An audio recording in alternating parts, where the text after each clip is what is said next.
नमस्कार, मैं अभिमन्यु कुमार। गोधूली पाठ्यपुस्तक कक्षा 10 पाठ 7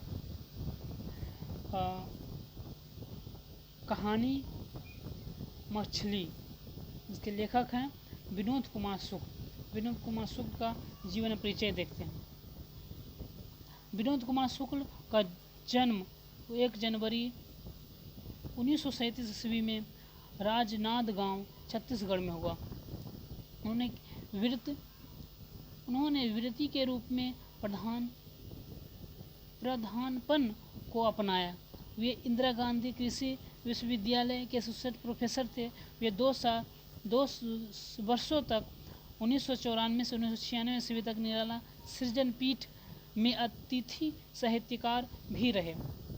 उनका पहला कविता संग्रह लगभग जय हिंद पहचान सीरीज के अंतर्गत 1971 ईस्वी में प्रकाशित हुआ। उनके अन्य कविता संग्रह वह आदमी नया गरम कोट पहन कर चल गया, विचार की तरह, सब कुछ होना बचा रहेगा और अतिरिक्त नहीं।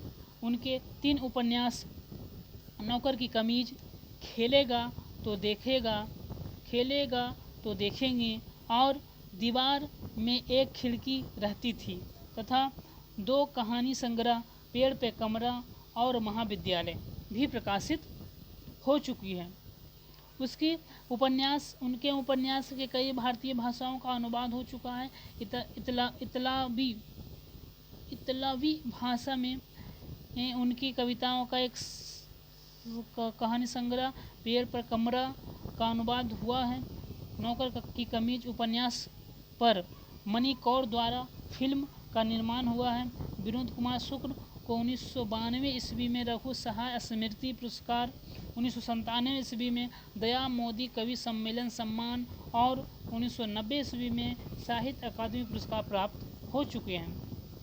20वीं शताब्दी के 7वें-8वें दशक में विनोद कुमार शुक्ल एक कवि के रूप में सामने आए थे। कुछ ही समय के बाद उनके दौर में उनकी 2-1 कहानियाँ भी सामने आई। धारा और प्रवाह से बिल्कुल अलग दिखने में सरल किंतु बनावट में जटिल अपने न्यारेपन के कारण उन्होंने सुधीजन का ध्यान आकृष्ट किया था। वे खूब भाषा की तकनीक पर निर्भर नहीं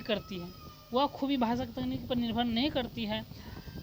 इसके जड़ें संवेदना और अनुभूति में थी और यह भीतर से पैदा हुई असलियत थी।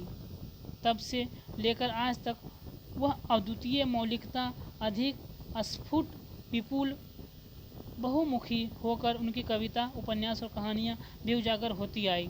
प्रस्तुत कहानियों के उनके संकलन महाविद्यालय से ली गई है। कहानी बचपन के स्मृति के भाषा शिल्प में रची गई है। इनके एक किशोर की वह संधिकालीन स्मृतियाँ, दृष्टिकोण और समस्याएं हैं। कहानी के छोटे शहर के निम्न मध्य वर्गीय परिवार और के भीतर वातावरण, जीवन, यथार्थ और संबंधों के अलौकित करते हुए लिंग भेद की समस्या को भी स्पष्ट करती है। घटनाएं, जीवन प्रसंग आदि के विचार विवरण एक बच्चे की आंखों देखे हुए उसी के मित कथन से उपजी सादी भाषा में है। कहानी का संवृत्त प्रभाव गहरा है और संवेदनात्मक है। कहानी अपनी प्रतीकात्मकता के कारण मन पर एक अस्थायी प्रभाव छोड़ती है। धन्यवाद।